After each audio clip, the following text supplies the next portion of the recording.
Jæja, þá erum við komin í fjórða og síðasta hlutan af fyrirlesturum ályktanir meðaltal.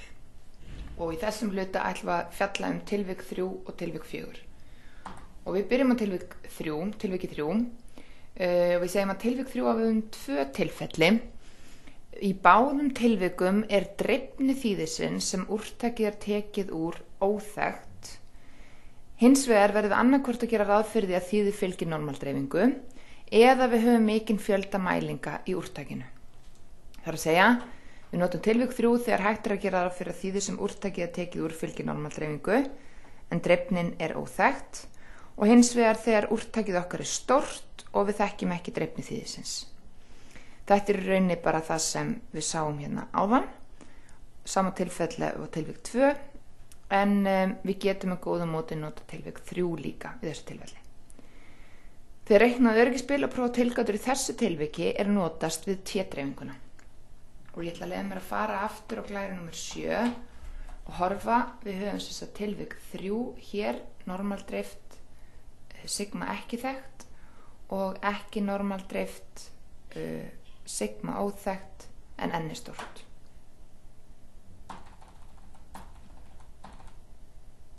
Svona. Þetta fórum við í hlutanum hérna áður, í hluta 3, en athugið þegar tilvik 2 sem nota setapróf sem við sáum hérna áðan gildir, má með góðu móti beita tilvik 3 í staðinn sem nota T-próf. Og þetta að því þegar fjöldi frígráða mikill og við sjáum hérna eftir að fjöldi frígráða ræðst að því hversu marga mælingar við höfum, þá líkist T-dreifingin stöðluðu normaldreifingunni. Og T-próf ólíkt setaprófum innbyggt í flest tölfræðiforrit og þau meira notuð, en ef við erum að reikna í höndunum þá mæli ég freka með því að þið notið setaprófið þegar í þessu tilviki þess að þið megi velja milli 2 og 3, af því þá getum við auðveldlega reiknað p-gildi sem við getum ekki gert í höndunum ef prófstærðin okkar fylgir T-dreifingu. Öryggisbilið lítur svona út og ef þið berið þetta saman við öryggisbilið í tilviki 2 þá sem sagt höfum við ennþá meðaltali hér, við höfum staðalfrávik úrtaksins og hérna úrtaksstærðina hérna, rótin af henni, en nú höfum við sem sagt T í staðan fyrir setu. Og enn og aftur við höfum hérna 1 mínus alfa deilt með 2, þetta raunin það sama áðan, en nú höfum við T-dreifingu með n mínus 1 frígráðu. Svo fjöldi frígráða á þeirri T-dreifingu sem við notum og þurfum að fletta upp í töflunni jafn sem sagt fjöldi mælinga sem við höfum mínus 1. En annars þetta eins, við höfum meðaltal, drögum frá okkur á tölu, meðaltal, leggjum sömu töluna við og við skrifum öryggisbilið á sama hátt, við höfum ykkur á tölu hér vinstra megin, tölu hægra megin og við getum sagt með svo miklu öryggi að stikin sem við ekki þekkjum liggur á þessu bili eða gildið á honum. Þessum flettum við sem sagt upp í T-töflu og eins og áður þetta meðaltal og staðalfrávik úrtaksins. Prófstærðin, 0 tilgátan svo sama, en takið eftir því við reiknum prófstærðina út á sama hátt og við gerðum í tilviki 2, nema nú fylgir prófstærðin T-dreifingu. En 0 tilgátan sönn fylgir prófstærðin T-dreifingu með n-1 frígráðu og höfnunarsvæðin þau önnur heldur en áðan, gagntilgátunar svo áður annarkvort minni eða stærri en próf eða ekki jafnt á próf, en nú erum við sérst að horfa á T-dreifinguna, ekki setadreifinguna og við flettum höfnunarsvæðinum upp í T-dreifingunni.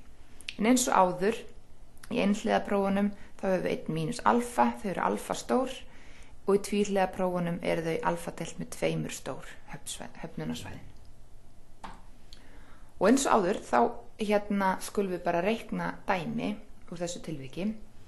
Við höfum sígarettuframleiðanda sem fullyrir að nikótín innihaldi ákveðnu tegund af sígarettum sé að meðaltali 14 milligram á sígarettu. Heilbrigðisyfirvöld í viðkomandi landi héldu því fram að nikótín innihaldið væri að meðaltali hærra. Þau stóðu því fyrir tilraun og þau vilja sýna fram á að meðal innihald nikótíns sé hærra en 14 milligram á sígarettu. Þau tóku slempi úrtakastærð 12 og meðaltal úrtaksins var reiknað 14,3 og staðalfrávikið 0,9. Við höfum að kanna með viðeigandi tilgátuprófi hvort meðal innihald nikótín sé hærra en 14 mg á sígarettu. Við höfum að nota alfa-jafnt 0,05 og takið eftir hér er gefið að gera má ráð fyrir því að nikótín innihald í sígarettum fylgi normaldreifingu. Og nú skulum við fara á glæru númer 7 enn og aftur. Það er tekið fram í textanum að við gerum ráð fyrir normaldreifingu, svo við svörum þessari spurningu með já. Við þekkjum ekki dreifni þýðisins. Við þekkjum vissulega dreifni úrtaksins sem tekið úr þýðinu, en við þekkjum ekki dreifni þýðisins, svo við svörum þessu með nei. Munið að það er tekið fram ef við þekktum dreifni þýðisins og fengjum þetta uppgefið, en við þekkjum S í öðru, ekki sigma í öðru. Svo við svörum þessu með nei og við lendum í tilviki númer 3. Og hvað eigum við að gera? Jú, við eigum að kanna þetta með viðeigandi tilgátuprófi. Svo enn og aftur förum við bara eftir leiðbeiningunum. Fáum okkur hérna nýja síðu. Og við byrjum á skrefi 1. Við ætlum að framkvæma tilgátupróf fyrir MY. Við erum í, eins og sáum, tilviki 3. Skref 2, það er að ákveða hæstu ásættanlegu villilíkur og fengum við ekki gefið að alfa væri 0,05. Skoðum það, alfa jafnt á 0,05. Númer 3, þá stillum við upp tilgátunum okkar, H0 og H1. Og það sem við viljum sýna fram á, eða það sem neytendasamtökin, heilbrigðisyfirvöld vilja sýna fram á, við höfum að kanna með viðeigandi tilgátuprófi hvort meðal innihald nikótíns sé hærra en 14 mg á sígarettu. Og hærra, þetta kallar þá á einhliða próf, mjög hærra en 14.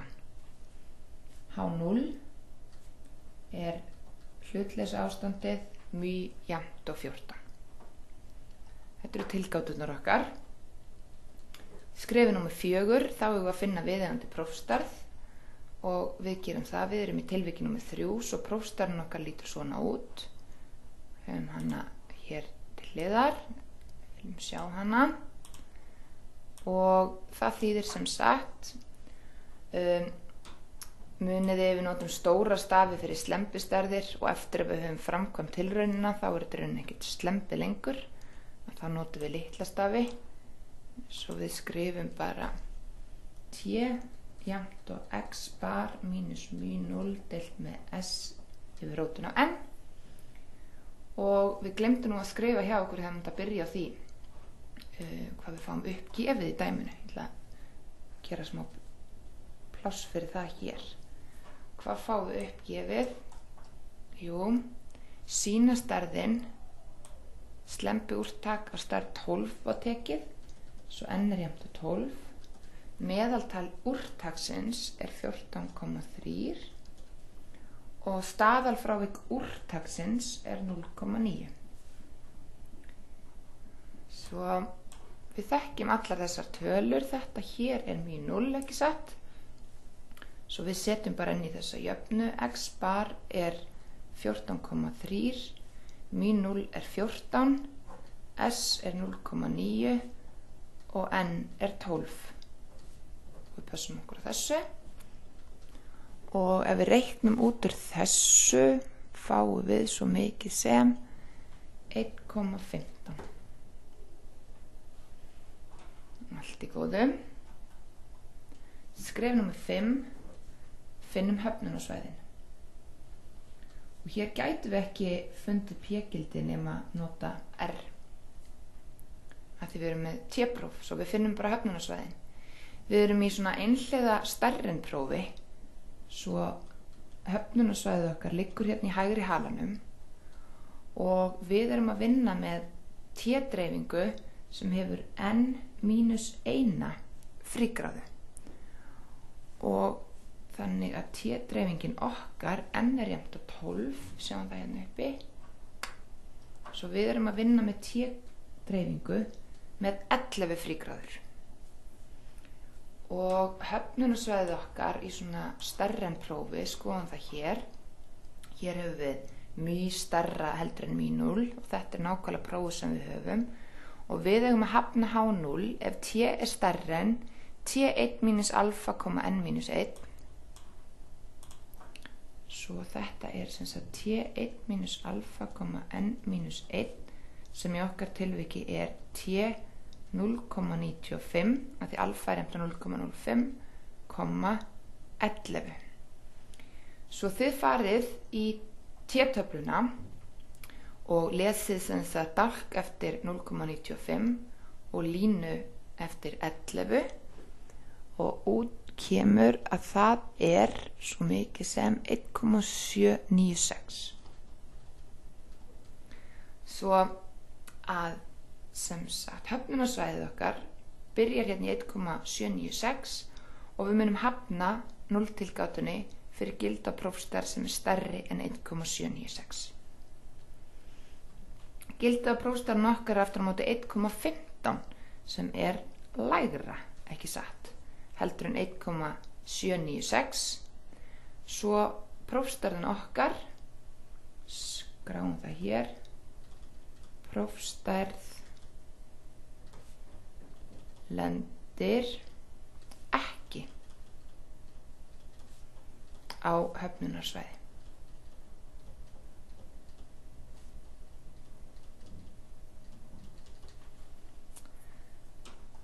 Og hvað gera Danir þá? Jú, í lið 6 eigum við að draga ályktun og við segjum prófstærðin hún hafnar ekki á höfnunarsvæði svo við getum ekki hafnað H0 og þegar við getum ekki hafnað H0 þá er þetta einfalt og getum því ekki ályktað neitt. Boing. Þetta átti að vera upphrópunarmerki. Þetta er ekki fallegt upphrópunarmerki. Japs. Svoleiðis er það nú. Muniði það að við getum aldrei samþykkt 0-tilgátur, við bara reynum að hafna þeim og ef við getum ekki hafnað þeim þá er það bara getum við ekki ályktað neitt. Við eigum eina glæru eftir og við vorum sérst að leysa þetta dæmi hér. Síðasta glæran fjallar tilvik númer 4 og tilvik númer 4 það er svona frekar einfalt mál að ef við erum í tilviki 4 þá getum við hvorki notað setapróf, T-próf eða reiknað öryggisspil nema frekar en nálgunum sé beitt. Og það er svona ýmislegt hægt að gera þegar við lendum í tilviki 4 sem er svona ekki partur af þessu námskeiði en það er hægt að umbreyta gögnunum, taka til dæmis lógarithman á gögnunum er stundum gert. Það er til fjölskylda af svokallum stikalausum prófum þar sem ekki er gert ráð fyrir einhver undirliggjandi dreifingu en ég ætla að vara ykkur við þessum stikalausu prófum. Það virðist svo vera að fólk heldur að maður geti alltaf nota stikalaus próf en svo er ekki. Það eru oft einhverjar svona eitthvað sem þarf að gilda svo við fáum að nota stikalausu prófin og ég sé fólk mjög oft nota stikalaus próf þegar það á ekki við. Svo ef þið einhver tíman lendið í því að þið eru beðin um að framkvæma stikalaust próf þá skulið þið lesa vel viðkomandi próf hvað þarf að gilda svo þið megi nota það og kanna hvort það svo sé. Við getum kanna hvort gögnin fylgi öðrum þekktum dreifingum og skoða próf sem gilda fyrir þær. Og svo er kannski punktur þarna sem við höfum ekki haft með en það eru svo kallar bootstrap aðferðir og við höfum nú ekki fundið gott íslenskt nafn fyrir bootstrap. Einhver hefur nefnt skóþvengs aðferð en við skulum kanna það nánar. En eins og ég segi þetta er ekki partur af þessu námskeiði hér svo því miður ef við lendum í tilviki 4 þá getum við ekki beitt aðferðunum sem við höfum lært hingað til. Þá er þessum fyrirlestrum ályktanir meðaltal lokið. Takk.